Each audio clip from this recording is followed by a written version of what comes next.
হজের আনুষ্ঠানিকতা শুরুর আগেই পবিত্র মক্কা নগরীতে নিরাপত্তা মহড়ার আয়োজন করে সৌদি কর্তৃপক্ষ।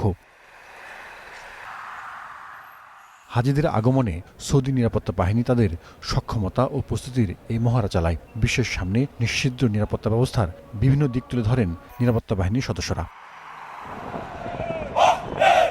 মহড়ায় নিরাপত্তা যানবাহন, হজে ব্যবহৃত আধুনিক প্রযুক্তি, আকাশ থেকে নিরাপত্তা ও হজের ময়দানে ব্যবহার করা নিরাপত্তা পরিবহনের প্রদর্শনী করা হয়। অনাকাঙ্ক্ষিত পরিস্থিতির মোকাবিলায় নানা কসরত চলে মহড়ায়, যার একটি হল অগ্নি দুর্ঘটনা মোকাবিলা।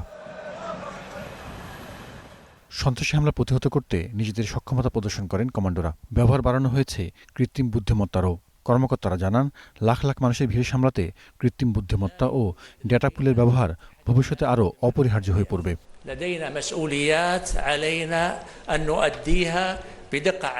প্রকৃত অর্থে আমাদের কোনো প্রতিবন্ধকতা নেই, তারপরও আমাদের এমন কিছু দায়িত্ব আছে যা অত্যন্ত নিখুঁতভাবে পালন করতে হয়।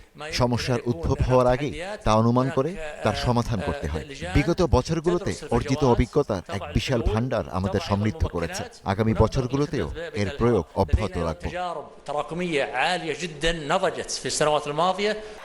কর্তৃপক্ষ জানিয়েছে, হজযাত্রীদের সেবায় সমস্ত সম্পদ ও সক্ষমতা একত্রিত করেছে সরকার। মক্কা মদিনার পবিত্র স্থান ছাড়াও হজ সংশ্লিষ্ট সব জায়গায় নিরাপত্তাকে অগ্রাধিকার দেওয়া হয়েছে। চলতি মৌসুমে হজব্রত পালন করছেন ২০ থেকে ৩০ লাখ হাজি, যা বিশ্বের বৃহত্তম ধর্মীয় সমাবেশ।